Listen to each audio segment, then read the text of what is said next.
Hey, yo, it's me, Pops Fan Marmalade, and you're watching the Comics-Related Madness Network. Uh-huh. So come get some. CromCon. CromCon.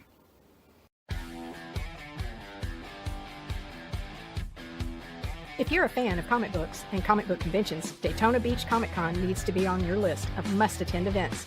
It's a show that actually focuses on comic books. Imagine that! This year's event is happening on Saturday, September the 6th, and Sunday, September the 7th. Silverline creators will be there, so we'll see you at the show. If you find yourself in the Orlando area, and let's be honest, doesn't everyone come to Orlando for the House of Mouse?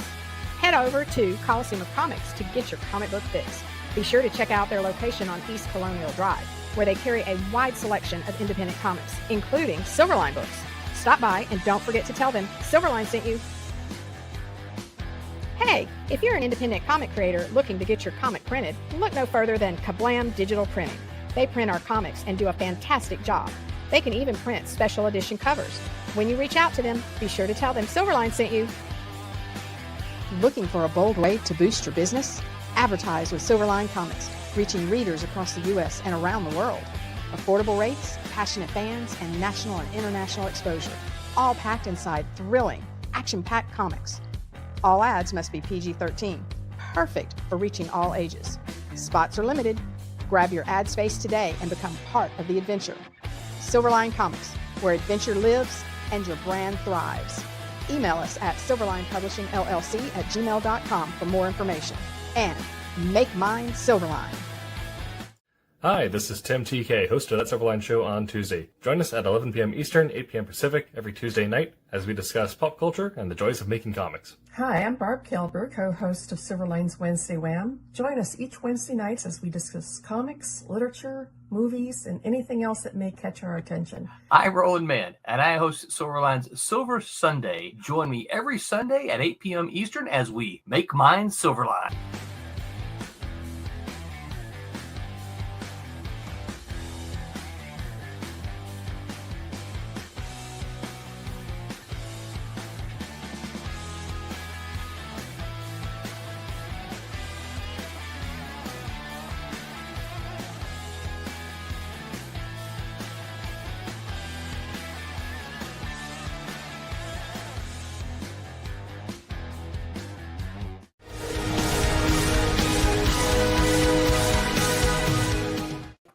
Hello, excuse me, hello everyone, and welcome to Silverline Silver Sunday. You know, you think 3 minutes is enough time because that's how long our intro stuff is to share this out to all the social medias. But I'm over here going click, click, click, click, click, sharing time.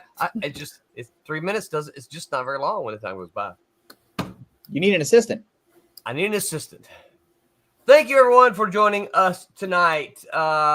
It is June the 29th, which means this is the last time y'all, four of us, I can't count it, I can't do math, are gonna meet in June.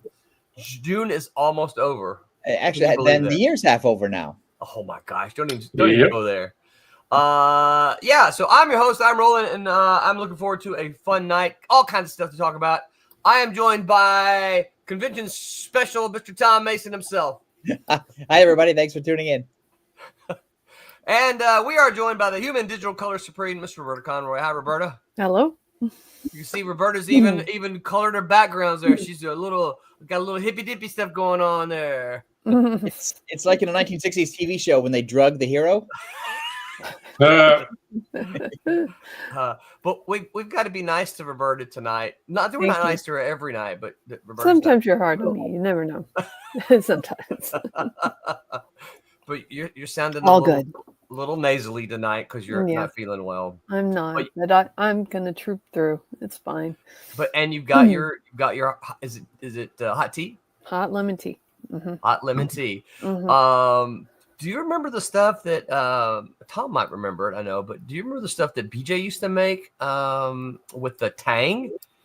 I remember she did some crazy drink. I don't know what was in it though. Yeah. It was like some super drink. It was, yeah. It was tea with the Tang. I don't remember the whole thing, but it was tea with Tang, and it was always a big hit. Mm-hmm. You mean the astronaut drink? Well, Tang, yeah, but it was. wasn't just Tang. It was Tang with tea and some other kind of stuff, but to drink when you're not feeling well, and it was like some kind of miracle drink. yeah, it was. It sounds a lot like Granny Clampett, you know. Yeah, sounds interesting. It does. I would drink it, but she's about as tall as Granny Clampett, so. And of course, we are joined by that man in the mask guy, Mr. Mike W. Belcher. What's up, Mike? Howdy, everybody. We've got a really big show for you tonight, y'all. Lots of fun. I've got a convention report to give to you. Mm-hmm. I'm excited about it. But before I get to that, anybody want to say anything before I start the convention report? no, I've been antsy about your convention report, so I got nothing. Yeah. Yeah, I want to hear it. Okay. We saw your setup pictures. Yeah, we did. Yep. So, and your celebrity poses with people that you know. Yeah, gonna go with start with some of those. I got to see y'all longtime pal Paul Pelletier, who said, "You see this? I sat right here, Paul sat right here." So we weren't exactly. That's great. Yeah, we weren't exactly back to back. And right beside Paul, I'm going to get his name wrong because I was never a DC guy. So, Mike, I'm going to depend on you to help me out. Jose Luis Garcia Lopez. That guy. Yeah, Jose Luis Garcia Lopez. Him. One of the greats. The greats. He was busy nonstop. I'm I telling find you. that hard to believe. Yeah. Just nonstop. And of course, you know, Paul was right beside him. Paul was also busy nonstop, but we had so Heroes Con had has a VIP period of time where the show opened at like 11 o'clock. I can't remember just go with me here. The show opened at like 11 o'clock, but if you paid for the VIP tickets, you could get in at 10. So you could get in and get into the lines early. And Paul's commission list was pretty much full before 11 o'clock Friday. That makes sense. Crazy, y'all. That is crazy. But he was a trooper. I talked to him when Saturday rolled around. We just chatting that morning, and he goes, "Yeah, I stayed up until 4 a.m. last night doing commissions." I'm like, "Wow, dude!" He goes, and this ties into our topic for tonight. He goes, "Yeah, a lot of people think that we're comic people. We just come here and we play and have fun." He goes, "It's a work weekend for me." He goes, I worked my butt off." So, when he was in Lexington, he got busy quick. Yeah. I talked to Lepresti in San Diego, and his commission list is full by the first day, and that's Wednesday night. Yeah, see, that's just crazy. Yeah, it's crazy, and then that's what they do. These guys, they work all weekend, on commissions, trying to get them done. And I talked to Paul. We talked a little bit, and then he talked to a guy like on Sunday. The guy came by, and it was about halfway through the show on Sunday, and Paul said, "I haven't had a chance to do it," and Paul may get upset with me if he hears me talking. He goes, "I can whip it out for you and give it to you by the end of the show." He goes, "Or I can take it home and mail it to you, and I think you'll be happier with what you get." The guy said, "Oh no, you can take it home." Yeah. Well, that's the thing too. Well, it makes sense. In many cases, it's like a one of a kind piece, and so I would want as much time as I could get for the money. Yeah. But it was great seeing Paul there, and y'all, I actually got this out of Paul. He said, "Roland, I'll think about coming on the stream with you." Oh, cool. I hope he does. I do too. And he didn't say yes, but he said because we had fun, chatting all weekend long. And I try to tell. I think sometimes people don't really know because he doesn't. I don't think he watches a lot of YouTube, not a lot of streams. So I don't think he knows what to expect so much. And I tried to tell him. I said, "It's like we're hanging out at the end of a convention. We're hanging out." At the bar or at the dinner table, still just chilling and talking about comic stuff. And we're going to ambush him and casual. yes, we're going to ask him about his opinions on Vince Coletta. There you go. Let's see here. Hyper's here, y'all. So this bears good news. Let me run through some of these. Madness Entertainment Group says, "Hey, yo, what is up, Pops? As always, he didn't leave it here, but if you guys have a show, you got some stuff you want to talk about, reach out to Pops, the Madness Entertainment Group, and tell him, say, hey, I got this thing I got to talk about. I got to talk about it every week. I need a show. Reach out to Pops, and he'll take care of you." David Rios, what's up, David? Says, "Hey, all." And then he says, "Demon Tales may be a good time for him." You know, David, I told Paul that we were this close to being ready, and he just smiled. He says, "I can't wait to see it." Hyper Potato with the usual like and subscribe, kids. Hey, Hyper, y'all. Yeah. And you met Hyper Potato. I did, and there's going to be a picture here in my little photo stream here in just a minute. Hyper says, "We missed Tom, Tommy, Mike, and Roberta at Heroes." We did, didn't we? Yeah, that's nice. It was. Y'all. Well, I was going to show you, but of course I don't have any of them because I ate them. His wife brought some cookies, and he said, "You know, I like to give cookies out to the folks who I asked to sign books and do stuff for them." And so, Hyper had a big stack. Some of them he got really, really deep in the box, and we won't mention some of the ones he brought out. And I'm like, "Where the heck did you find this book?"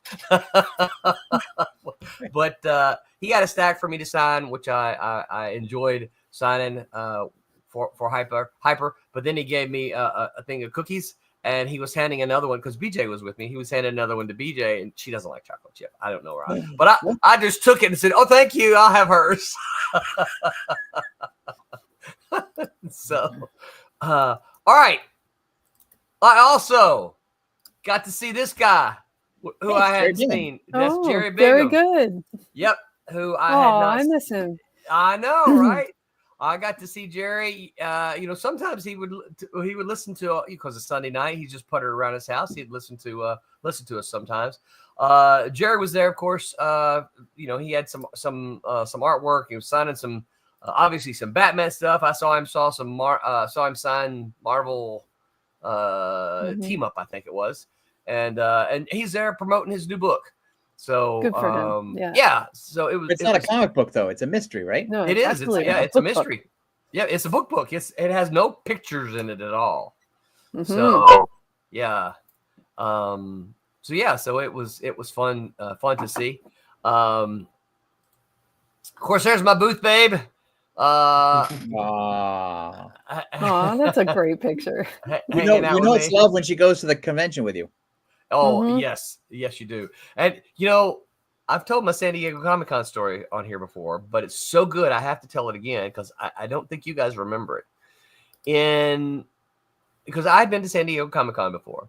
In 95, 95, because Brittany was born, we were out there in California with Malibu having a grand old time and everything. And I think, Tom, your then wife, Alm's wife, were going, and I convinced her to come down there as well. I said, "Yeah, you know, some of the wives are coming. You should come down." And so she did. And I don't remember the exact details, but you know, as an employee of the company, I had responsibilities. I had to go and work the booth. And I don't remember how long it was. It's been too long ago. Tom, you might remember, but it's like, "Roland, here's your hours. You work the booth from this point in time to this point in time." And of course, as an editor, part of my responsibilities, I needed to go around and talk with freelancers as well. But I also had booth time. So she comes up and pushing the stroller with Brittany, and I think I had about 30 minutes of booth time left, right? So I told her, I said, "Well, just look around right here real quick, and I've got about 30 more minutes, and when I'm done, I'll go walk around the show with you, right? And we'll look at different things."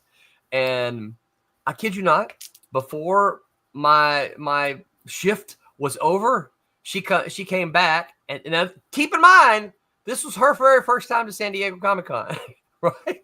It wasn't my first time, but it was her first time. So 20 minutes later, she comes walking back up, and she says, "Hey, the girls are going to go shopping," because there was a mall nearby. It's there, Horton Plaza. There you go. Yeah, she said some of the girls are going to go shopping, and I'm going to join them. I'm like, but I haven't been around the convention with you. Her exact words I remember to this day. She goes, "I've seen all I need to see." Oh, wow.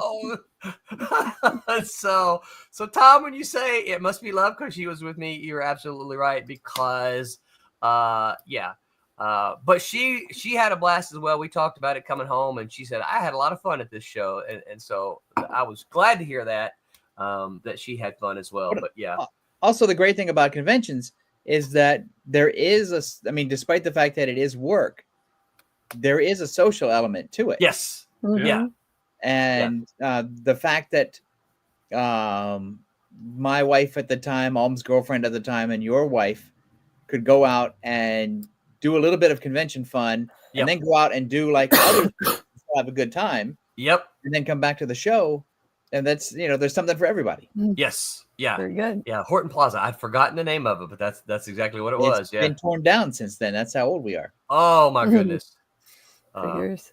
But I tell that story. She doesn't exactly like me to tell it. She goes, it sounds like I didn't like the show. I said, no, it just sounds like you saw what you needed to see.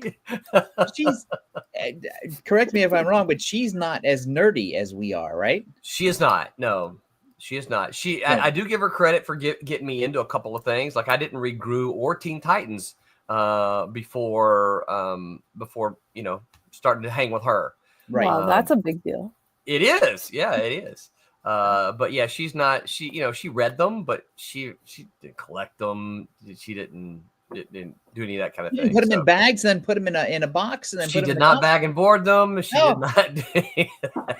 So I don't think your marriage is going to last much longer, Rowan. Yeah, no kidding. I think it's fine. Let's see here. All right, this is a guy who I have been. He's an inker. A guy by the name of Eric Dotson. I have been chatting with him for about 20 years.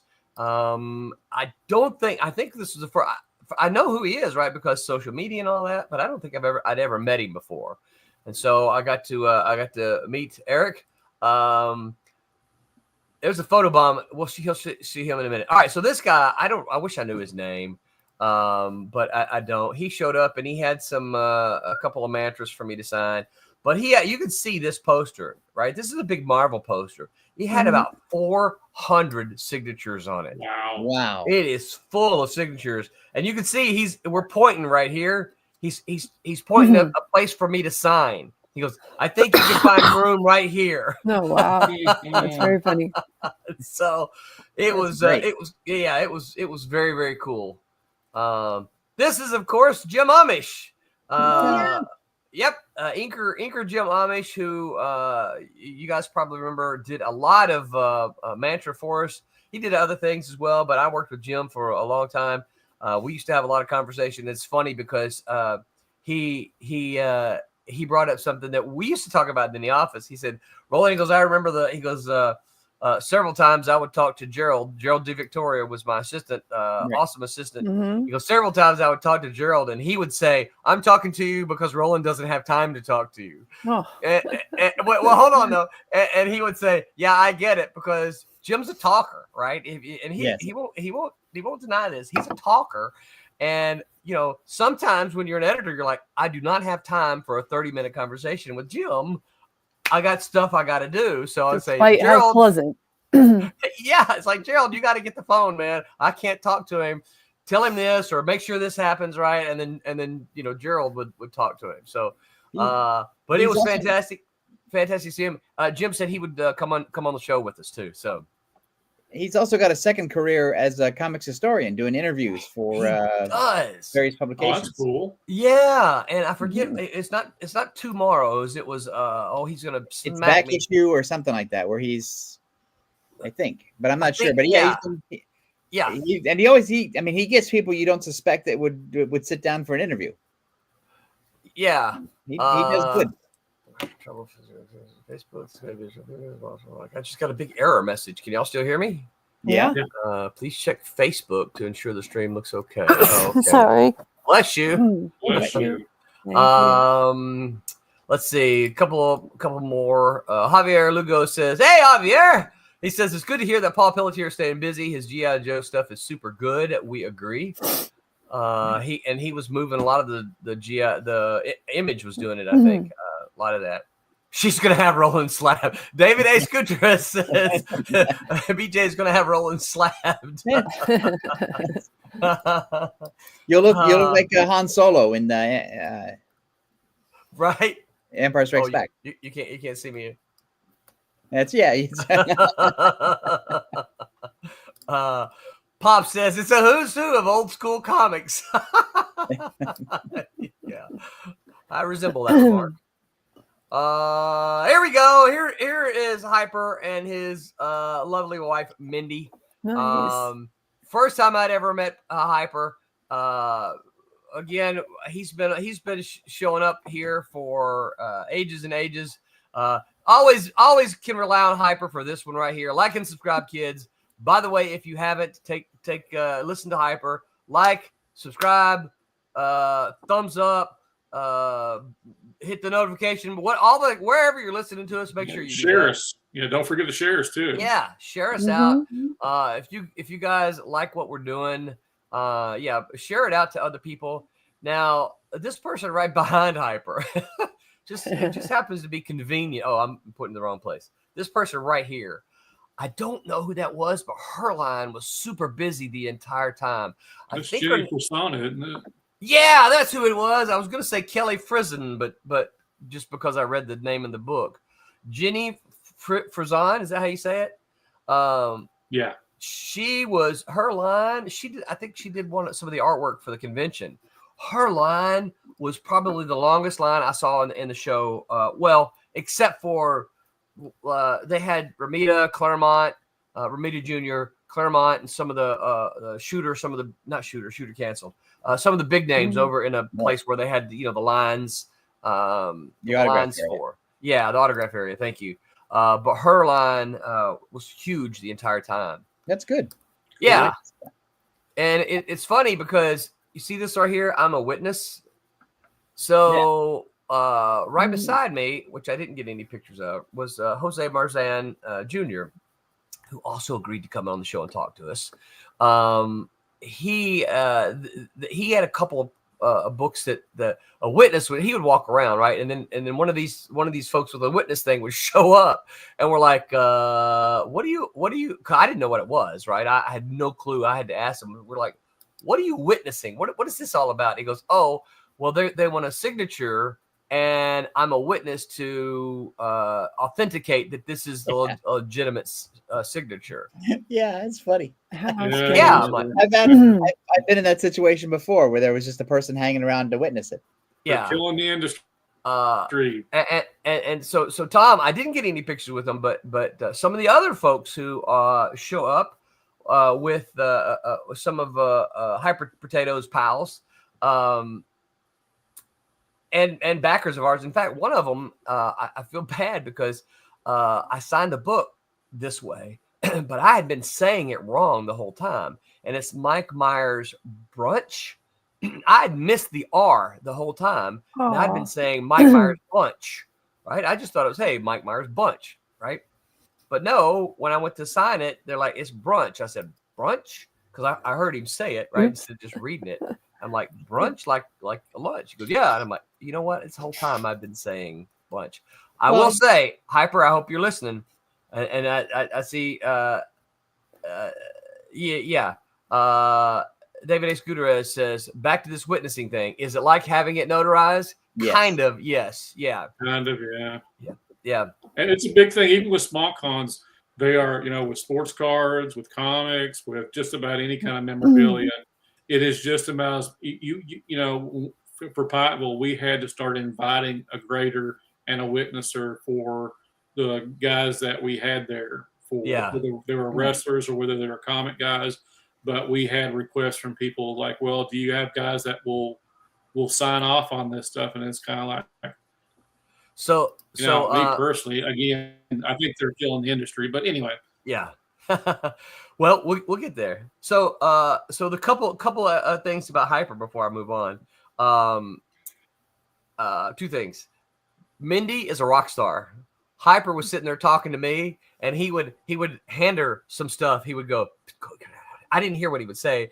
The next thing you know, you'd see her going, she'd get in line. And I turn around, look, she's standing in line for Jose Luis Garcia Lopez, getting stuff signed for him. Right? Yeah. So she's standing in line getting autographs for him while he was sitting there talking with me and stuff. Nice.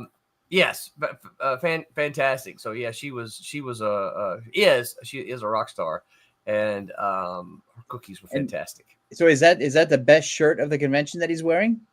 I don't. It's a convention. There's a lot of good shirts. So all right. That looks like a good shirt. It is a good shirt. Yeah. And I think even while I'm standing there, some of the folks he knew walked up and made comments on the shirt. Yeah. But shirt. Yeah. I was told specifically from at least 3 of them when they were standing there. Here's a question I got several times, Tom. All right. And I see David A. Gutierrez is still around, so I'm going to need him to here we go. Right. I was asked, so several people said, hey, Roland, we see you brought back Cat and Mouse. When are you going to convince Tom to bring back Dinosaurs for Hire? Ooh. At least a dozen times. At least a dozen times. By the same guy? By the same guy. No, by different people. Oh, all right. And of course, see what the Hyper says. Tell Tom to come sign my Dinosaurs for Hire, and Mindy will give him cookies too. Hey, that's a deal. Also, I need to go to North Carolina because that's where you get cheap fireworks and cigarettes. There you go. Yeah, because you need cigarettes and fireworks. Apparently. Fireworks, I get. David A. Scudero says that's an Olbert shirt. Yeah, it is. Yeah, it's definitely an Olbert shirt. Yeah. So it was fantastic to meet Hyper, and we chatted for some time. I think I probably saw him every day. So I have a question about him. Okay. And let's not give away his alias, but when you sign it, do you sign the books Mr. Potato or do you sign them with his real name? It's Mr. Potato, right? Yeah. Mr. Potato. No, Mr. Potato Head. That's what I signed. I said Mr. Potato Head. Well, Tom, I do probably like all of you do. I sign it any way they want me to sign it. Right. Yeah, because what do I care? Right? Here we go. David A. Scudero says we all want Dinosaurs for Hire to come back. Mm-hmm. Yep. So I'm working on it. I got the plot. I just haven't got the time.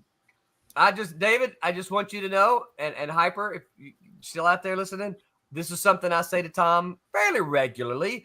Not every week, because I see him every week now, but every couple of months, I'll say, hey, Tom, what you doing with Dinosaurs and I will say that there are 2 people. There's you and Jeff Vaughn who've been saying that to me easily like more than a decade. Yeah.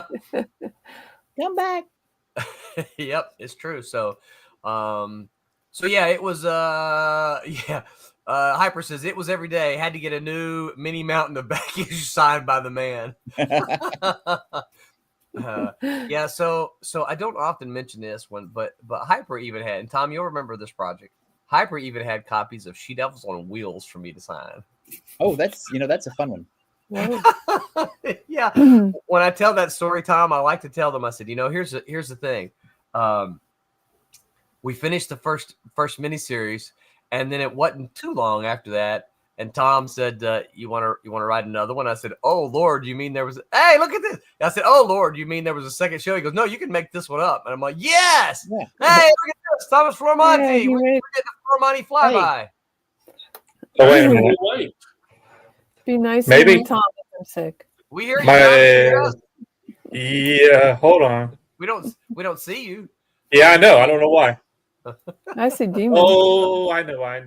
Hold on. I'll come on. Y'all keep talking. You want to get a teenager over there to help you out? All right, let's see here. I think I got one more picture here. Let me make sure I hadn't missed any. There's Paul and Jerry. All right, here's my last picture then. And now how do I get it back up there? Huh. Oh, there you go. There it is. There we go. So this is I don't know. It's Martin. Yeah, probably Saturday night. Quite a dessert. Yeah, One- well, I got a comment to make about that. So Saturday, I think this was Red Robin. I can't remember where we went now. But we were joined by our buddy Martin Piero, who runs Cosmic Times. You guys know Martin's been on the show before. We got to get him back on. Mhm. And Hey, there I am. we had just finished eating, and what happened to Roberto on my screen?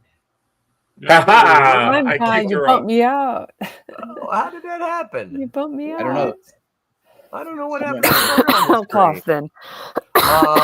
then. Okay.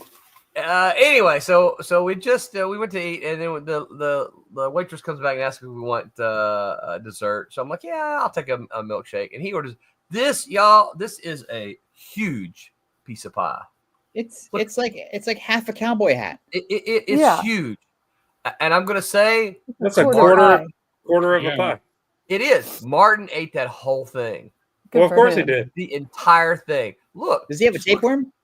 That's look, amazing. look how huge that thing is. Like, there's I'm my impressed. milkshake. What you Right. don't know is he ate the other 3/4 before you got there. You got that to go. Oh, Man, I would have to see my cardiologist and apologize if I ate that. yeah. So y'all, Heroes Con, and we've been talking about it too long by now. Heroes Con was a blast. It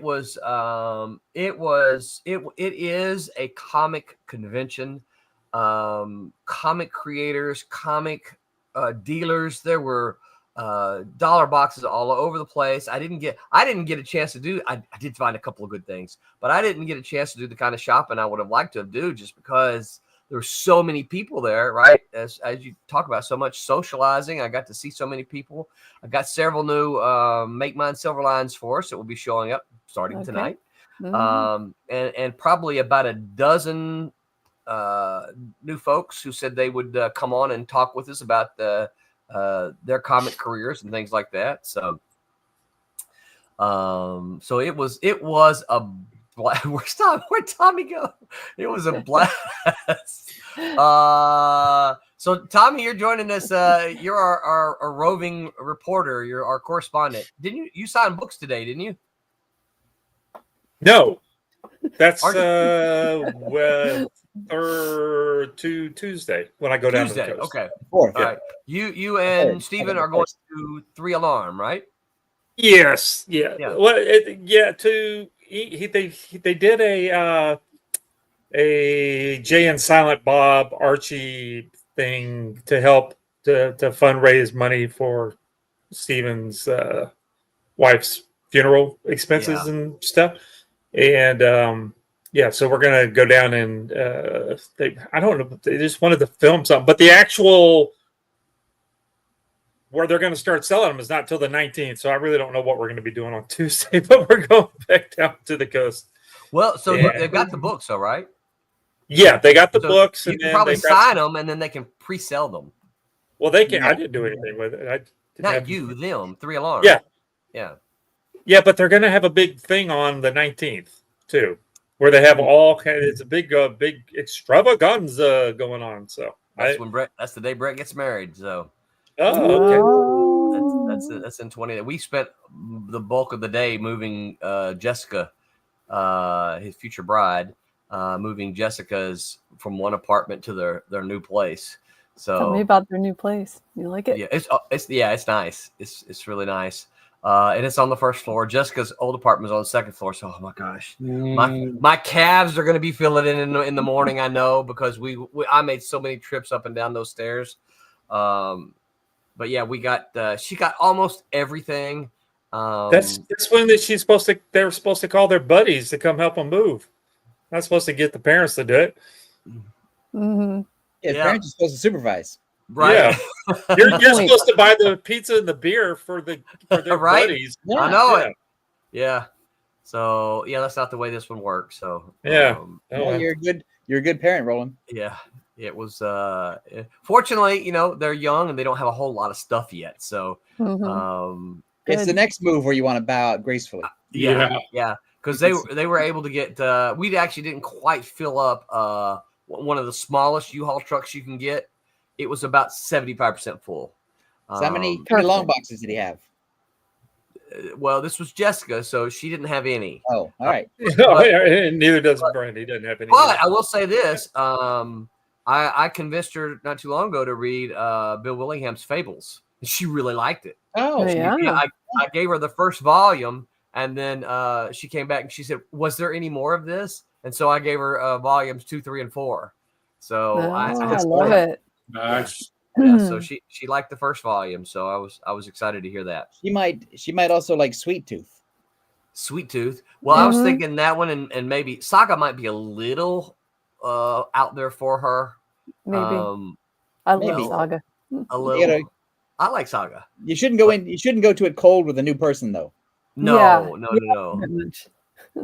So should get her Johnny the Homicidal Maniac. That's what she needs. Well, I'll also, we've mentioned this one before. I may try to pass Bone off to her.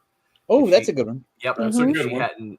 That's a good starter one. Because I have I can't remember how many volumes there are, but I have all but the last couple of volumes.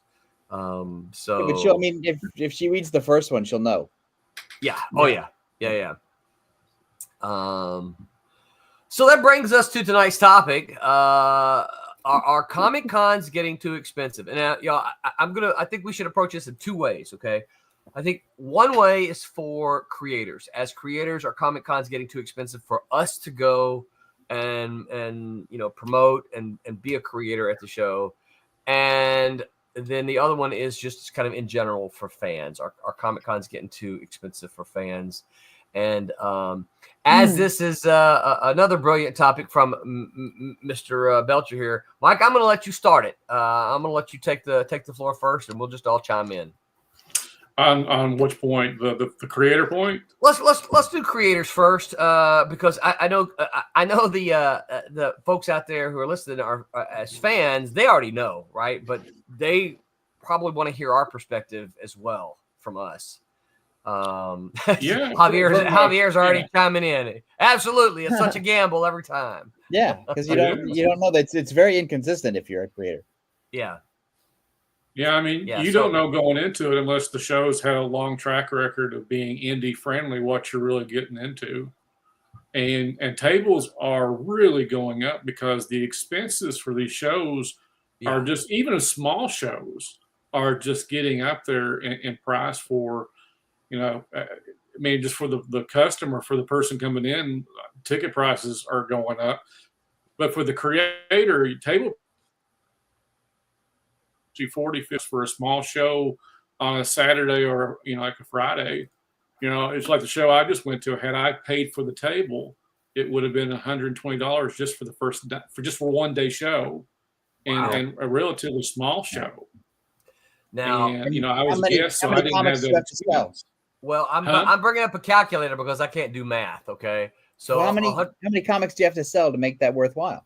120 divided by $5 copy. You gotta sell at least 25 copies of a $5 comic to just pay for the table. Yeah, that's not breaking even. That's just paying for the table. That's just not losing money. You gotta do 3 or 4 times that amount just to say that Yeah, because then it was a relatively short trip for me. You got gas prices you got to factor in there. Right. You got, how much gas money, your gas money, and eating. You've got to eat while you're eat, right? Even if you bring in snacks or you bring in a ham sandwich of your own, you still got to eat. Yeah, you still got to eat.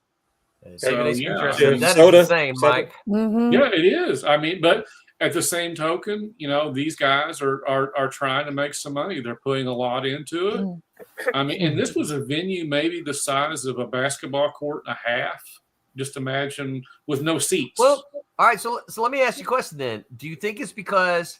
All right. So Tommy, chime in here. I think probably in my whole history of doing shows, probably the single best couple of shows I ever did, and we're talking just like monetarily, is a one-day show in New Orleans that was held by a former Capital City warehouse manager guy. You remember Kirby G's shows, Tommy? Yeah. And here's what Kirby did. Now, so Kirby set up. But that was back in the 90s too. I know when it was back people in the were behind 90s. a bunch of stuff. But here's the thing though. He charged $1 at the door. Yeah. And there's still a lot of factors. He had his own booth set up. So he wasn't trying to make money at the door. He was trying to get people in because he had a booth inside, and it wasn't very big, but he had a booth inside. And I remember asking him, I'm like, hey, all these other shows are charging you like, $10 to get, this was 90s, right? $5 and $10 to get in. You're only charging $1 to get in. He goes, yeah, because what I figure is that, these kids are coming in, they've got $20. That's all they've got. He goes, if I take half of that at the door, they don't have anything to spend with you or with me, right? He said, so I'm take $1 at the door and hope that those other $19 will be spent with me and you around the room. And the creators won't come back if they can't sell anything. Yeah, that's it.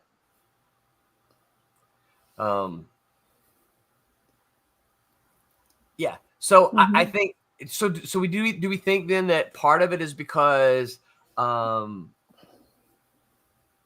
folks who are running the shows now, and we're talking a lot of these are run by professional show people like Reed Pop and things like that. Is it because these are money that are putting several shows? Yeah, these are more money making adventures or ventures to them instead of like, hey, the 5 of us get together and put on a show. We're not, we want to make some money, but we're wanting to put on a show because we want to put on a show with comic books.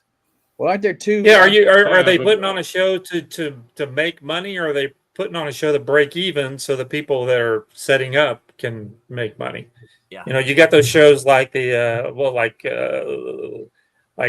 San Diego Comic-Con or the old Wizard shows, which I guess they're not doing anymore. They in those big venues, those are money making. They've got to make money. Yeah, the shows, they're not just trying to to cover cost, right? They're trying to make money. Because that's really two types of conventions. Which is fine. There's nothing wrong with it. I mean, it's like a theme park. There's the big super cons that are put on by the corporations. Right. And those are like any corporation. They're maximizing their dollars at every opportunity. So they charge a high price. The food is expensive. The tables are expensive to set up, and they get, because the San Diego Comic-Con gets 130,000 people. It's crazy. And they're all paying basically $150. Yeah, that's not a cheap show to attend. No. It's not a cheap show to set up, and it's not it's everything about it. It's not a cheap show to put on, right? In that convention center. Any of you guys, Mike, have you been to the San Diego Comic-Con? I haven't. No. Yeah, that is so the 4 of us have definitely been. It's huge. It is that thing is like a small city. It is so big. So just to keep, I couldn't even imagine the administrative part of trying to run the show. Rather, not only, that's crazy. So they've got to make money. Well, they're a nonprofit, so they have to make money just to cover the expenses. They're not making money so they can be rich. They're actually a nonprofit corporation. The others, like Reed Pop, they're in it to make money. So they're gonna squeeze everybody for every dollar that they can get out of it. Yeah. And so the ones in Phoenix or Chicago or the New York Comic-Con or whatever that attract the big crowds that are run by corporations, that's a different level. Like Mike could do that show, but it would break him, and he wouldn't sell enough comics to make it worthwhile. And same with Roland. No. Roland wouldn't sell enough comics. Roland, you wouldn't sell enough comics to be there. No, right? No.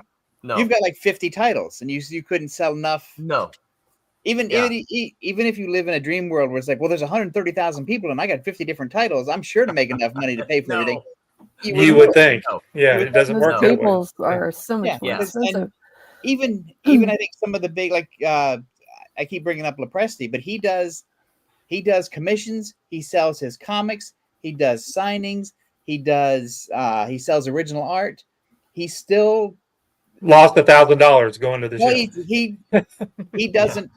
He doesn't break even until the show starts on Wednesday night. He says he doesn't break even until about Saturday afternoon. Yeah. And so that's That's a hard slog. Yeah, it is. To do that. That's a lot. I mean, Saturday afternoon. There's only a day left, right? Right, So and Sunday's the worst day. No, Sunday Yeah. people leave early. Yeah. Yeah, And also, usually that's like a family Sunday's the day. bargain hunters day. It's not Yes. Yeah. And so it's really the small shows, I think, that are the best bet, and that they should be. Well, that's what Roland and I have always said. We've always kind of like going to the smaller shows. Yeah. But it's the right kind of small show, because if you don't go to the right one, again, yes, it could be too small. If you're in there with the Etsy people and the crafts and the people like that, especially in an area that's not had a Comic-Con before, the people coming in there don't really know what to expect. So they're going to gravitate to this person who's making caramel corn, who's got the cute little earrings and cute little look, they made little earrings from Beavis and Butthead. Yeah, the little crochet and Harry you're Potter sitting there figures. going, "That's illegal." Yeah, it's like that's you're buying stuff that's not right. And then you're sitting there trying. It's like the few people that will stop because, again, they don't know what to expect of a Comic-Con. So I'm going to continue. And so you're selling your books. You're selling the idea of a Comic-Con. Yeah, I'm going to continue to hype Heroes Convention, but probably because I just went there. But I'm looking at their website now. It was $35 a day, except for Sunday, which was $30. But you could get a 3-day pass for $75.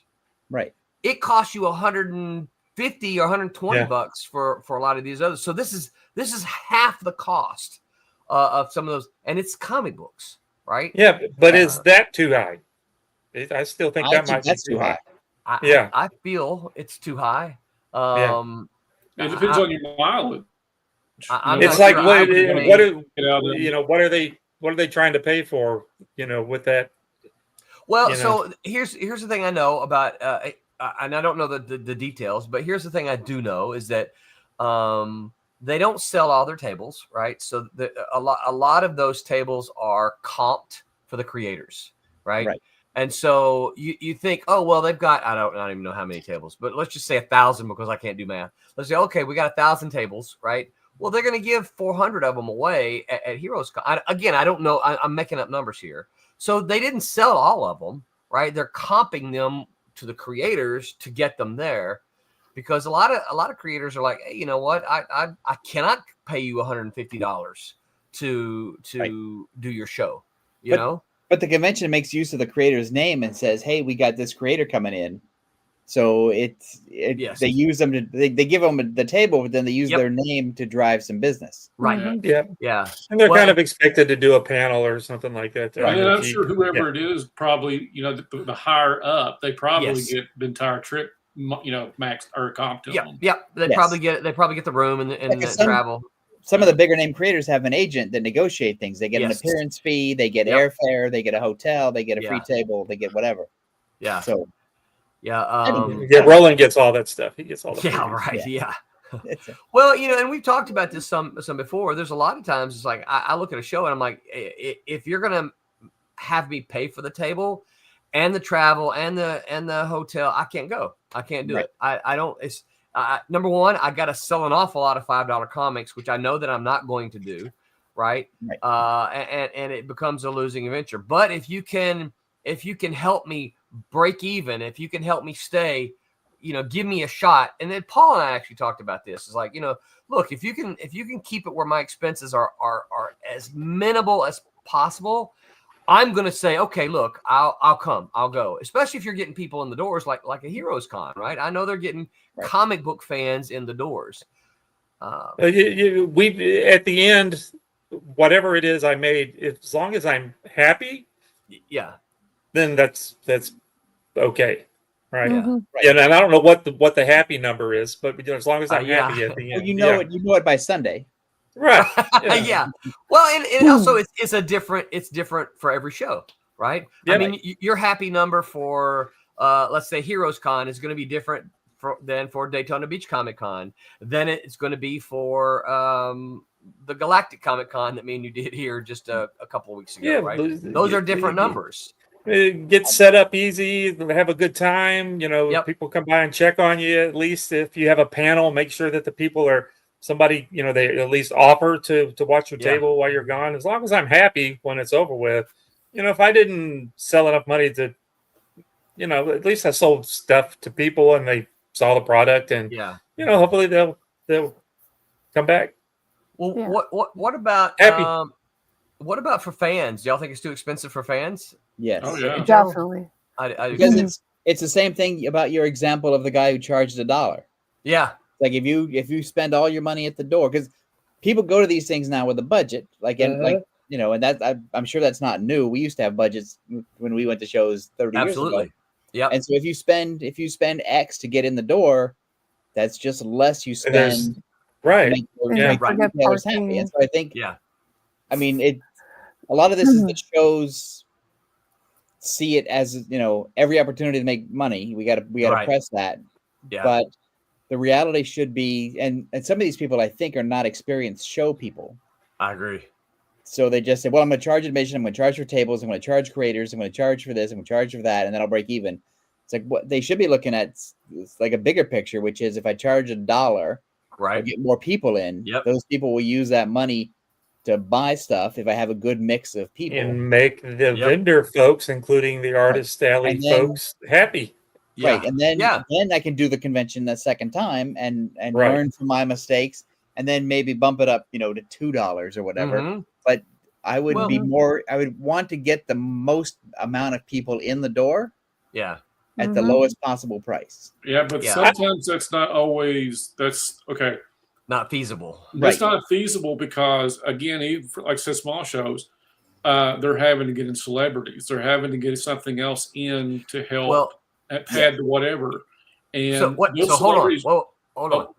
You're saying they're having to get right, and Yeah. I'm saying no, they don't. They don't No, they need don't, but those. they- They don't no, need those celebrities. They feel that way, You though. gotta I think, think- They think I they know. do. yeah. Yeah. But I they think- have to, because comics are such a small thing. Everybody may be calling what their Comic Cons are, but comics are like I said. As I sat there last week at that small con, comics are so off some people's radars. It's not even funny. They only know it as a name. And so Right. if you're a person running a con and you're wanting it to be successful, the idea, $1 to get people in would be great. But I've got the guy from Greece over here that even a D-list star just paid. I just had to pay him $5,000. Walking Dead zombie on the left. Third Right. Walking Dead. Well, this I've was met the some little, of those guys. and that's the thing about it. You've got these guys now having to pay for. I said, even I'll give an example. First year of PyroCon 2017, we had a couple of people that had speaking roles on The Walking Dead. They were charging $300-400 just to come, and that wasn't that big of a deal. By our fourth year, those same people were charging $3,000 to $4,000 to appear. Good grief. And they were no longer on the show. No longer on the show and haven't done anything else since then. Exactly. They had that cred. It's exponentially gone up. So if you're even a small con has to get a celebrity or two just to have marquee because they want people to come in. Yeah, but And why would you get that person? Why would So you get the see- third zombie on the left? So I agree and I we disagree. we think All right. that, but we think that. No. Go Like ahead, I said, Tom. we Why as a you con disagree group and think that. disagree? So I understand the point. In many ways, though, it's like being an indie person, and on your first comic book, you think, "Oh, I got to pay for a Frazetta cover," and so that way, I gotta pay for a cover from an artist that won't even get my money back from the thing. And I think it's a thing where you sort of work up to it. First, you get if I put on a convention here where I live, I can get Matt Frewer because he lives in the area, and I can get a couple of TV people who live in the area, and they can show up, and I won't have to fly anybody in, and I won't. But I could start small with my little 1-day show or whatever, and I can just build up as if I was an independent publisher, where it's like, my first issue, I'm not going to have a guest cover or whatever, and I'm not going to have fancy schmancy stuff. My second issue, I might get a guest cover because now I'm successful. My third issue, I might get a better cover because I'm more successful. Yeah. And I think cons don't think that. I think cons think I got to get the most expensive celebrity I can afford and bring them in now for marquee value. And I think that raises their expenses. So they've created a system where they believe they have to spend a lot of money which then increases their overhead. So then they got to charge a lot of money to cover the mistake that they made. Yeah. Yeah. So, because if I'm a comic book guy, I don't really care if a Walking Dead actor is there. If it's a comic book show. You know, Tommy and I have talked about this. But your neighbor might. My neighbor might, but my neighbor might go to the show, and I mean it's a risk. Is he going to go to the show? Is he going to spend $20 for the autograph and $40 for the picture, and and $100 for the private cocktail? Well, you're hoping that multimedia person, TV person, will get somebody that wasn't going to come to the show just to come to the show, right? Exactly. And they'll buy some drinks and walk around, and maybe they may buy some, but they probably weren't going to come to the show unless all of a sudden it was the third zombie on the left. Mhm. Oh, I know that show. I know that I remember that third zombie. Let me go say hello to him, and then maybe luck up and they got to pay to say hello to him though. They do. Yeah, they pay a lot. Don't they? What if you? But like I said, if you don't do stuff like this, again, we are all comic people. We all think that. I mean, I would love it to be a perfect world, but again, we're a small portion now of Comic Cons, and the guys that run these shows, like I said, they feel like they have to bring in whoever they can afford, so they can say that they got somebody, because that's what Comic Cons are known for. Oh, come see this person, right? It's a celebrity, but that's the reason they can't charge $1 because they've already paid $5,000 for this guy. Yeah, they got to try. And they can't risk. They can't risk $1 thinking, well, okay, I'll do $1 to get people in, but then I've got $5,000 I've already got to pay for before I even spend the first $1 on the venue, on anything else that this thing's going to cost me. So I'm going to have to do a $10 or $15 because what if it's a small turnout? Well, I want to recoup something, right? Because again, I paid so and so to be here, and it's a catch-22. It's the devil's dance. Exactly. Yeah. Go ahead, Tom. Well, I think if you're going to be, I mean, again, I don't know if these things are possible or not. They're just from an old marketing perspective. If you're going to bring in an actor from a TV show or a movie to be at your Comic-Con, it seems like you should also have connections to local media so that the 2 days or the night before when you bring the actor in and say, look, okay, I'm going to pay you $5,000. However, I'm going to expect you to be on this radio talk show, the Morning Zoo show, the morning of the show. And I'm also going to expect you to do an interview with the evening news guy the night before the show or whatever, and you're going to hype the convention and be, you're going to get on camera time on these shows, and you're going to come do my show. And that I would want to maximize my creator actor benefit.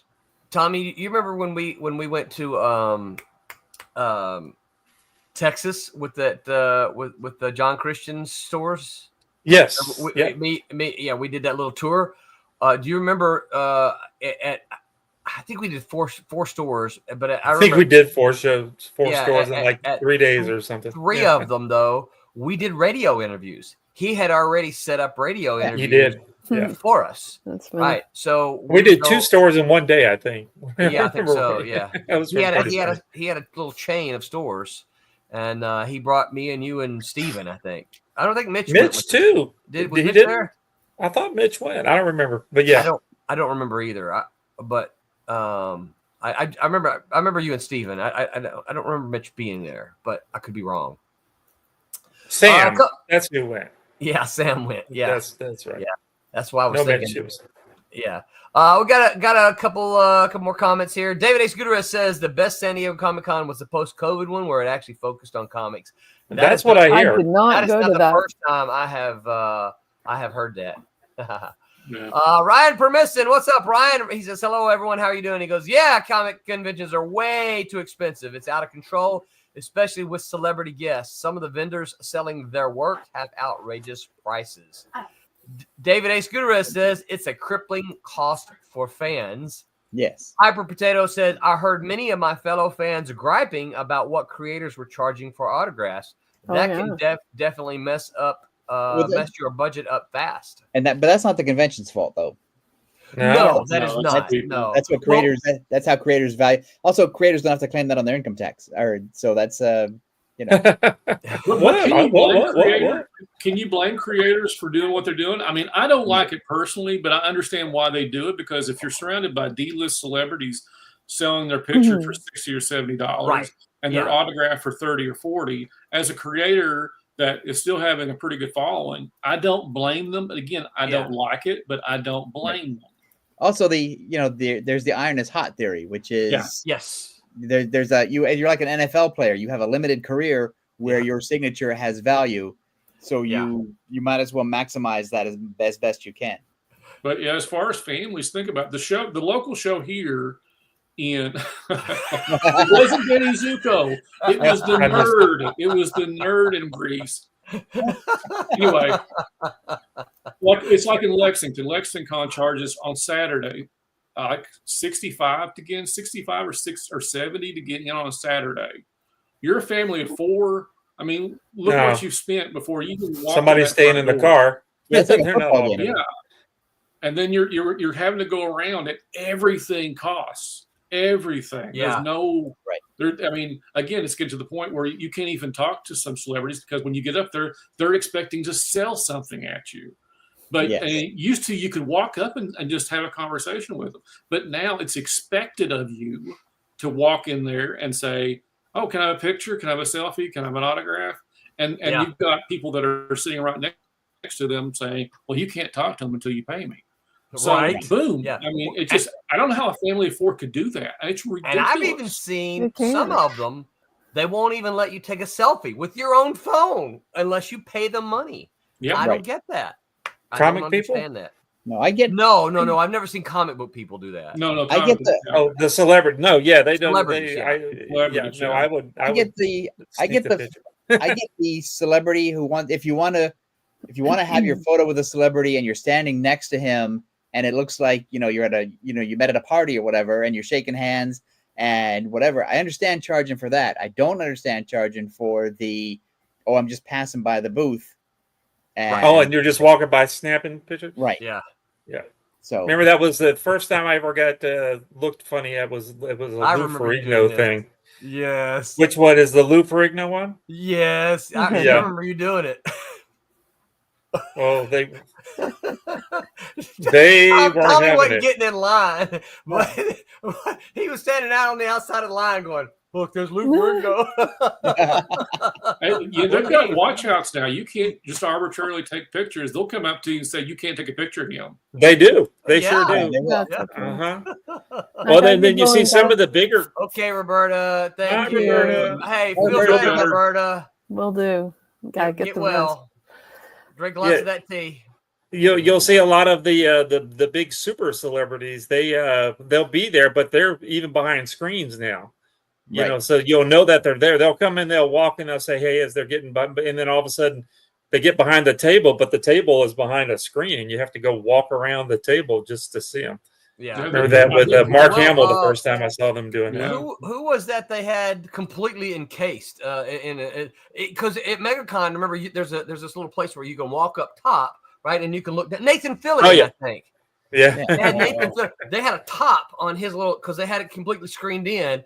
And so, you can walk up kind of like San Diego Comic-Con, on the second floor. They have that upper level thing. See out over the floor. And MegaCon had one of those too. And you walk up there and they had a top on Nathan Fillion, so you couldn't see down on him. I think it was Nathan Fillion. Our chat's blowing up here. David A. Scudero says the Shrine shows in LA had a nice blend of celebs and comic pros. Yes, they did. I used to go there all the time. Do those shows still exist? I don't know. They used to be a once a month show. Brittany Mann says hi, head honcho, and everyone else just popping in. What's up, Brittany? I love you. Brittany. What's up, baby doll? Thank you for supporting your old man. And for not making him move your stuff. That's right. Actually, I did move our stuff. High Potato said Heroes has no celebrities to compete with, though. They're just competing against other creators. Yeah, there were no there were no actors. No, I didn't see. MegaCon even has a spot for professional cosplayers. They invite professional cosplayers, and I'm sitting there thinking, you're not a comic con. You're pop culture con. And Yeah, that's but fine. those big shows, are they not really? We call them Comic Cons because that's just They're what we not, though. always call. But they're all pop culture cons, pretty Yes. much. Yes, that's correct. Yeah. Yeah. No, it's really But we can't call it that because nobody would understand what it is. So yeah, that's it's a why two-tiered Comic-Con. Comic-Con is just like the generic term, like Xerox or whatever. Right. exactly. It's Yeah. just Matt Pops says, "What are they gonna do? Take my phone?" no, they'll just stand in front of you and they'll that's They block sure Tommy. will, and they'll yell at you. Yeah. I mean, I never had How anybody many yell at real me. But Comic they will. Cons are still around? I mean, other than Heroes Con, is Baltimore Con pretty much? Does it have celebrities? Baltimore was mostly. I heard good things about Baltimore. Okay. Yeah, that's a Never fun been. one too. That's Well, a huge one. I think Yeah, Big what's the Lip one? is a Comic-Con in Roanoke. What's the one in Seattle? That one was pretty. Emerald Coast. Yeah, that one was pretty much Yeah. just comics. And then Daytona Beach Comic Con, but it's a small one. Right. Yeah. I know he would like to build it up, but it is a small one, but it's a Comic Con.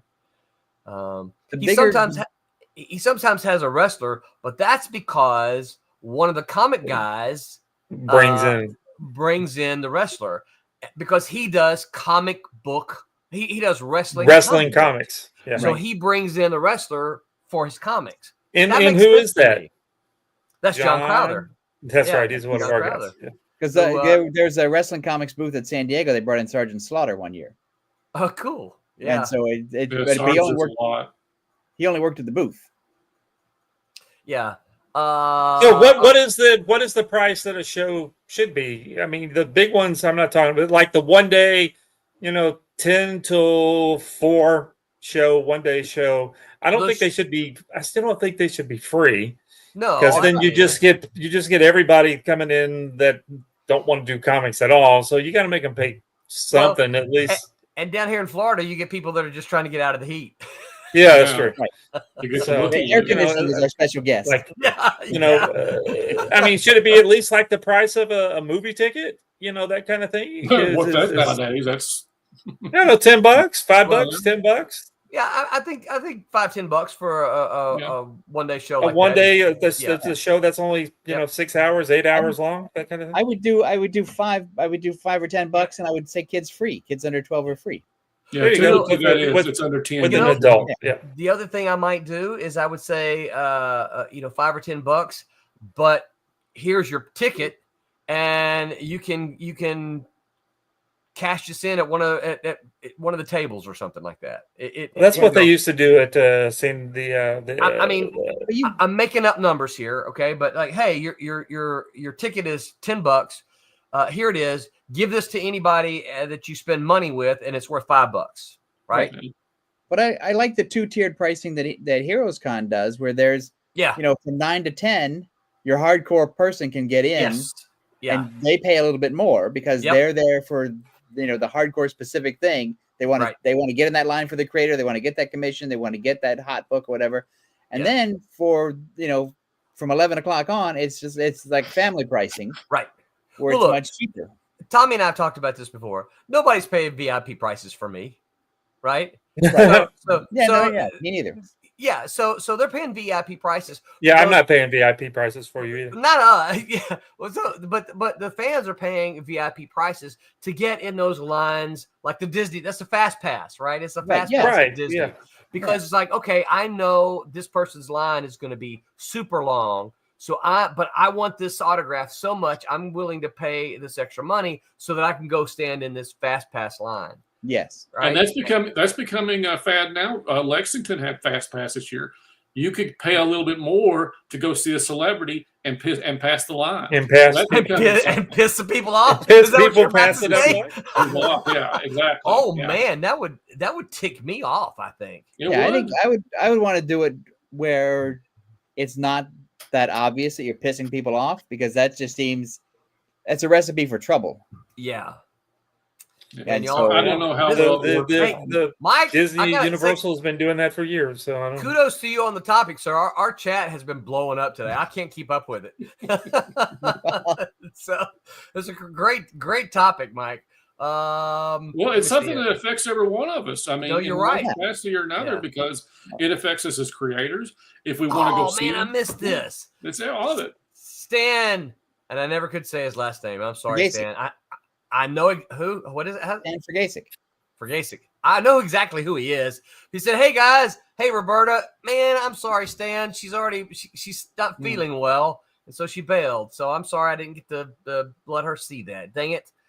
Thanks for hanging out with us, Stan." Boom says, "I've been to a half a dozen 2-day Comic Cons in the last 2 years, and they're just really craft fairs with a handful of artists or writers selling comic books amidst a crowd of people selling."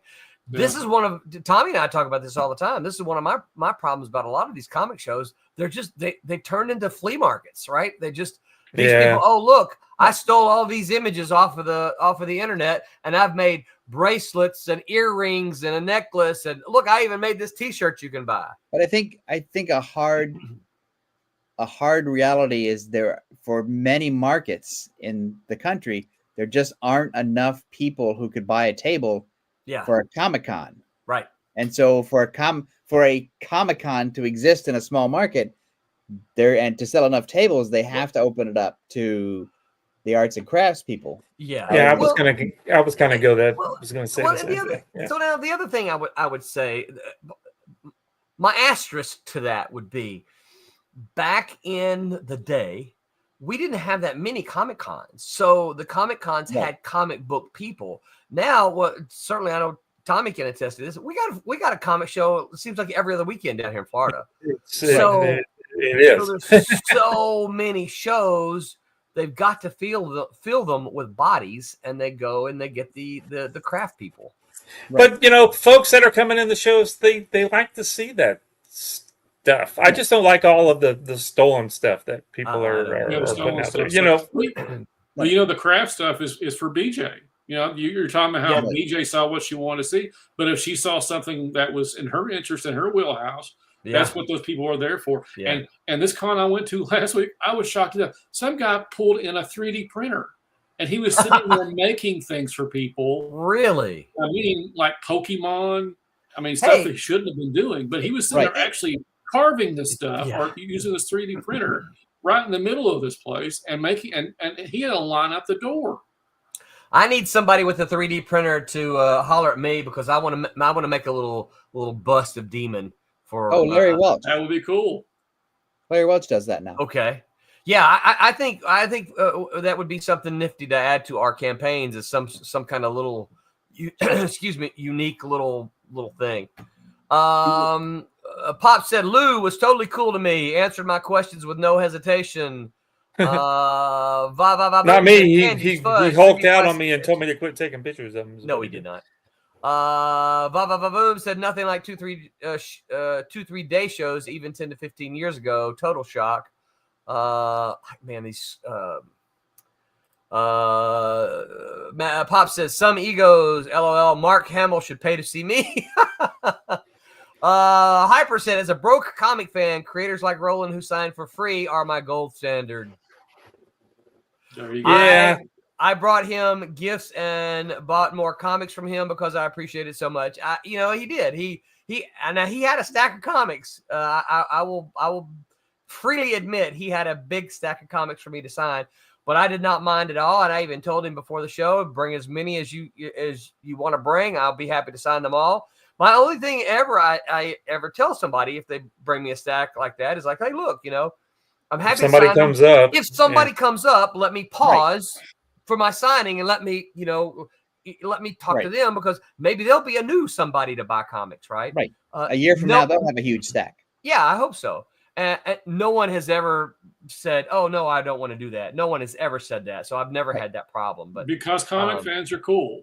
Yes, they are. They are, absolutely, because we all love what we do. We all love sharing what we do. And the thing is, you can still go to a Comic-Con and you can still talk to your favorite creator in general. Yeah. You can't go say, hey, John Romita Jr., let's go get a drink. You can't do that. No. But you can run into him. You can go to, JL Garcia Lopez is a huge artist in my mind. If he's not the best superhero artist, he is certainly in like top 5. But he's at a table. You can go say hi to him. Yeah, if the guy and hundreds of people did. Right. He'll give you that 30 seconds or that 45-minute dopamine hit that you crave. And you know, I've talked about this before. You don't get that at other places. No, you don't. No, you don't. David A. Not with the celebrities for sure. $20 to $30 should be good for adults. Cheaper prices for kids. Talking about admissions, right? Yeah. Javier Lugo says, "What's funny is that are there celebrity cons as a specialty show, sports show, cosplay shows? They are all dependent on the Comic Con branding to bring in the general Comic Con attending audience. Then the celebrities bring in the normal people." I agree and disagree. I do too. Yeah, because Roland and I have a story about that. Because we say Comic Con, and people think, oh, that's just comics, but Comic Con has become the generic term for all of those things piled into one room, and that's what people think. People think it's Comic Con, but I'm also going to see celebrities. I'm going to see costumes. I'm going to see swords, and I'm going to see, you know, a Transformer robot that's some kids built, and I'm going to see comic books. It's everything. So that's Comic Con for the general public means all of that. Yeah. Yeah, maybe backwards it doesn't work. It's because Roland and I did one in Tampa that was a pop. Oh pop thing. It was the 80s, 90s, or whatever. And Roland and I were set up or something. Yeah, we were sat next to each other, and pretty much we sold some stuff, but everybody was walking by. Is like, "What are you guys doing here?" All it was celebrities everywhere. Yeah. Right. And they were like, "What are y'all doing here? Why are y'all here?" We're like, "We're making. Why is there comic book people here? Let me go see the guy from Buffy the Vampire Slayer. I don't want to see you." Yeah. Like, it was fun. It was a lot of fun. It was fun. We had no reason to be there. Yeah. Well, we always have fun at shows. Hyper says Tommy might pay Roland's VIP prices if he knew how nicely Roland talks about him. I know I've heard what he says. David A. Scudero says, "I don't know what's more expensive, San Diego Comic Con or Disney." Oh, that's the truth. Yeah, that is the truth. Yeah. But Disney World is more expensive, and you get but you can get on a loop-de-loop roller coaster at Disney, so you can't do that at the well, I don't know. Some Comic Cons feel like you're on a loop-de-loop roller coaster. It does. Golly, that floor over at the San Diego thing. Look, I'm getting all heebie-jeebies just thinking about it. Oh, God, that floor is so huge. I don't know if people just don't realize when we say how big San Diego is. You can get on one side and look all the way down to the other side. You cannot see the other side, and it's just nothing but people. And it's just people. What I like to call, and then we probably should, I like to call it, it's walking nut to butt all the way down. Well, the thing about San Diego is it's way more than just the floor. Yeah. Because there's the floor, then there's the upstairs at the sales pavilion where all the autograph people are, and then there's the it's just like a moving sidewalk that you try to jump out whenever you can to get to doing something that you want to, because it's just people. Yeah. And I will tell you that I love every second that I'm there. Yeah. Oh, it's fun. It's exhausting. That's what, because I'm not there to make money, and I'm not there to sell anything, so I can just. I mean, correct me if I'm wrong, Tom, but yours is often. I mean, I know you're hanging out with your pals, but yours is really kind of a networking trip. It's a networking trip for you, yeah. But it's weird because a lot of people say networking and they mean that I'm going around hitting up all my friends like, hey, I'm looking for work. If you hear anything, let me know. It's like, but for me, it's just like I'm letting people know I'm still alive. Right. Yeah. I'm still here. And I'm more. Hey, remember me? Right. And I'm more interested in talking about what are you watching on TV now, or what movies have you seen, or have you seen the Fantastic Four trailer yet? How are the kids? How are the kids? Yeah. How's mom and them? Right. Here's a question for you. I was talking to former Malibu guy Mike Miller, who was there, right. And the show, right? It did this. It was really long. And then it had a dog leg that way. Right. I said that to Mike Miller, and he goes, "Dog leg? What's a dog leg?" I'm like, "What? How does he not That's know what that?" I said. I'm like, "Come on, Mike, you know what a dog leg is?" He goes, "Dog leg? Is this another one of your southern things?" I'm like, "No, Mike. It comes down here, and then it goes that way. It's like an L." He goes, "Then just say L." I'm like, "It's a dog leg. It makes a dog leg." He's an artist. Just have you drawn a dog leg? That's what that's what that looks like. So curtain here around the corner. Yeah. Yeah. I think I'm gonna come up with a consensus here. I think in general we all agree that shows are for the most part, too expensive. And I think it's on both sides of the table. Yeah, I think so too. Yeah. And it's only going to get worse. It's not going to get Probably. It has no reason to get But worse. I often wonder. But I often wonder if we might not see maybe a renaissance of shows like Heroes Con, where there's folks say, "Hey, I'm tired of all the third zombies from the left. I want to see comic shows." If we might not see some more of that. I think you got to put them. You have to put them in places where you like. Heroes Con has big cities around it, right?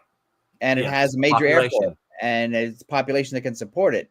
Yeah. And Mid Ohio Con used to be one of the big cons many years ago because that area could support a big 2 or 3 day convention. Yeah. You ever been to Mid Ohio Con, Tom? No, I never have. I always wanted to go because it sounds. It always that was like John Burns' home con for a long time. That was Burns' con. Yeah. And I think there's,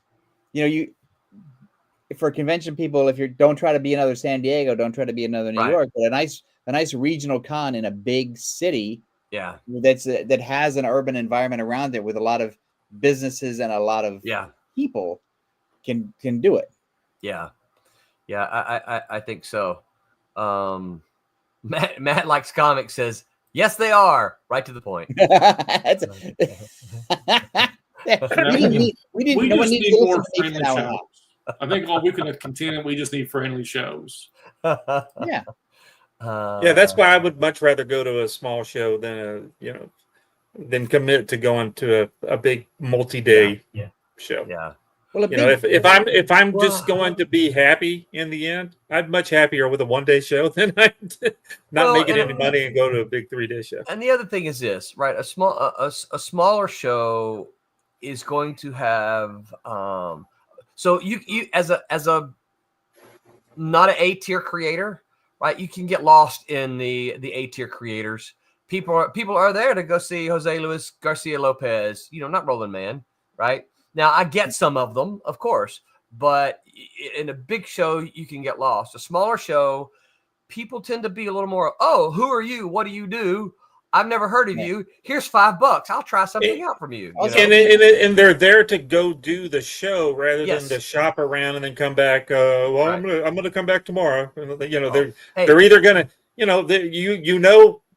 more than likely if you're going to get the person or not. You're not thinking, well, he's going to come back tomorrow. He said he's going to come back tomorrow. He's not coming back tomorrow. Tommy's been sitting there enough times at a big show where someone will come by and say, oh, cat and mouse. Tell me about cat and mouse. I'll launch in and I'll tell them my little spiel. They'll say, that sounds really cool. And ninjas. And then I'll go, and ninjas. And then I'll go, I'll be happy to sign it for you for free. Well, I just spent $120 getting a picture with the third zombie to the left. I don't have $5 for your comic book. Right. Yeah. Well, also there's nothing lonelier or more frustrating than being at a 3 day show if you're not doing well and you're sort of Yeah. I'd much rather do a 1 day show and get out quick. Right. Yeah. I just prefer those 1 day shows. That's more, even if it's not within town, I have to go and spend the night and then come back the next day or whatever. That's fine too, as long as it's not but multiple day show that you're not going to make it by if it starts on Friday. Actually Stephen Butler and Lily did a show the other day where and I think this is a great idea. I think people should do this. The Friday, if it's a Friday, Saturday, Sunday show, I think Friday should not be your typical 10 till 5 o'clock or whatever. They should make it late. It should be like 2 or 3 to like 9 or whatever. Coach when people Con used to working. Do that. Yeah, when people are getting off of work and are getting off, if it's during the year when the school is going or whatever, rather than putting it right in the middle of the day on a Friday, there's nobody going to be there. Did they? I don't remember that. Yeah, Coast Con used to start at like 4 o'clock, and they would run on a Friday night, and they would run to like 8 to like 10 midnight or whatever. Yeah, that's a good idea. I think San Diego Con starts on Wednesday. They open up late, and they stay open till like 8 o'clock at night for the Wednesday. Yeah. But then Thursday and Friday they're open at 10. Right. Yeah, where people are David at A. school. Scudero said, Roland should Well, kill no, two that's birds with an one stone event, by though. saying he you know. played the Gorn in Star Trek. I met the Gorn. The Gorn was at WonderCon. You could get your picture taken with him. And the problem with getting your picture taken with the Gorn is it's just the actor. It's like, no, if I'm going to get a picture with the Gorn, Right? and I'm going to pay $50 to get my picture with the Gorn, you're going to have to be in a suit. Yeah. So people, otherwise I'm just getting my picture taken next to an old man. With some guy. With some guy, Some guy. dude. I want the Gorn. Yeah. It could have been anybody. I could Right. just took a picture of some dude Yeah. standing on the street and said that was the guy in the Gorn suit. I'm not paying you any money. Matt Likes Comics says Canadian shows are really expensive. At least the American cons are able to make money. A lot of dealers have to make big sales just to break even. Oh, I'm not aware of that. Tom, you, as a resident Canadian, what do you do shows in Canada? Well, yeah, there's a couple. There are 2 shows in Toronto. There's 1 show in Calgary. There's a show in Vancouver, which is really small, and they're just annual shows. And as far as I know, people make money. I mean, the ones, the Toronto Comic Arts Festival is a lot of indie comics and indie creators and a lot of Canadian creators, does really well. The Toronto one, because Toronto is a huge city and it's a hub, right? Yeah. Where a lot of comic book artists and a lot of animators and a lot of media people live near, and so it pulls them in. I don't know how Calgary gets people, because that's a cowboy town, and Vancouver's where they make all the TV shows. I bet they would like Dinosaurs for Hire, though. Pop said celebrities going to cons and taking small creator money bothers me. Let's have cinema cons with screenings and stuff. Lead comic fans to buy comics. Well, they do. They have a cinema con. I saw a movie. I saw a movie. Yeah. Guys, CinemaCon's that's kind of like what Roland and I did, that 90s thing.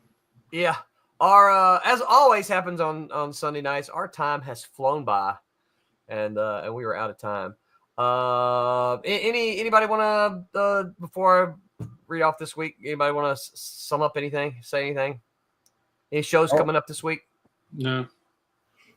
I'll be at the San Diego Comic-Con in less than a month. He's counting down. I'm gonna be on a stream from 3 Alarm Comics about noon on Tuesday, but I don't know why. But we are noon Central Time, right? Noon Central. Noon Central time. I'll post something on my Facebook page or whatever. Yeah, okay, so noon Central Time, 3 Alarm Comics. Yeah, Steven and I don't know if Mitch is gonna be or I don't know what we're doing. I'm supposed to go to the coast, supposed to go to the shop. I don't know what we're doing. We're going to be drawing something. Is somebody just going to pick you up and drive you? No, I got a car. Okay. I'm in Mississippi. You might want to figure all that out before you get behind the wheel. Yeah. I got it. Tom David Rios says I'll be at San Diego Comic Con as well. So. Yes, I run into David Rios usually on Saturdays. I usually run in because usually the way it works is I'm walking down the hall near Hall H or somewhere, and then I run into either David Rios first and Larry Welch second, or Larry Welch first and Dave Rios second. Yeah. I don't know how you find anybody at that show. you run into them. That's how. Yeah, you can. Yeah. All right. On Tuesday, assembling a creative team. You have an idea for a new comic book, but the publisher wants to see you deliver a finished package. How does one go about finding a writer, an artist, a colorer, and a letterer? This is on Tuesday. That Silverline show on Tuesday. Wednesday, because the Whammers decided they were going to take Wednesday off, I grabbed onto Wednesday, and we're going to do Rejects #2 launch campaign. So maybe Tom, Mike, I know Tommy, you're probably going to be busy, but if you guys want to jump on Wednesday night with me, I'm going to be launching Rejects. Cool. Rejects. Whoops. Hey, there he is. He's a reject right there. I'm going to be launching the Rejects, which is this awesome cover here by Rick Plata. I know it's kind of hard to see without. See how shiny it is? It's just so shiny. Very shiny. Look at that. Yeah. That's going to be Wednesday. I'm not sure. I think Rob Davis may still join. The Whammers may join me, But I'd love for you guys to join me. We're going to talk about that on a Wednesday. Next Sunday, I know Tommy's upset with me because of the scheduling, and I'm sorry. We're going to have guest Jimmy Palmiotti. You know him. He's a Maybe writer. he'll cancel for next week. No, he's an artist, and he's a master crowdfunder, being one of the OG Kickstarter. I'll call him Yes, he and tell him is. to cancel. We're going to talk about him next. Talk with him next week about the current issues with crowdfunding. Jimmy made a nice post I saw it on LinkedIn a few weeks ago about all of the problems and challenges with crowdfunding today. And so I invited him on, and we're going to talk about it because, like I said, he is one of the OG Kickstarter. Yeah, guys. he was starting it at the beginning. One of his points is that creators don't know what they're doing sometimes, and that big companies have moved in and ruined things. Yep. And so that's and big companies stepping into something and ruining things is an ongoing issue with pretty much everything. Yep. Yeah, we could talk about that. There's the big company stepping in and ruining things. Let's talk about that. Oh my gosh. Pop says, keep making those connections for me, Tom. Then he says, I may crash your launch party. Come on, Pops. We need it. David A. Scudero says, what? Nice. Remind me, David A. Scudero. I'll tell you a story about Jimmy, me and Jimmy. And then Matt Likes Comics says, do all of you have IG? I had a touch of it, and then it went away. Yeah, I took some penicillin. He took a shot for it, yeah. I know Mike does. You've got Instagram, right? Yep. What's your Instagram tag, Mike? Mike W. Belcher. Real easy to find me on Facebook and Instagram, Twitter that way too. I am the Roland Man on Instagram, and of course Silverline Comics is, I think, just Silverline Comic on Instagram. Matt, we would love for you to follow. Tommy, you're not on Instagram. I think it's either just Floramonte or T Floramonte, one of the two. Floramonte. I'm gonna try to Google you real quick. Floramonte. Oh yeah, there we go. Yeah, I got them all. Yep. My dad gets mad at me every time a new thing. It's just Floramonte. Yeah, just okay, Floramonte. Cool. See, I'm good. Just got Floramonte. But Tom, you're not on Instagram, right? No, just Facebook and Blue Sky. Okay, Facebook and Blue Sky. So you didn't want to spread out too sorry, Matt. Tom's one of those. He's one of those old guys. He can't do those newfangled app things you guys have. My fingers are too fat. I can't do those things. Can't fit on the keyboard. All right, we have had a blast, you guys. No, I don't have anything. Navigate over here. Until next time, remember to make mine Silverline. Good night, everyone. Hi, I'm Dave Dorman. Make mine Silverline.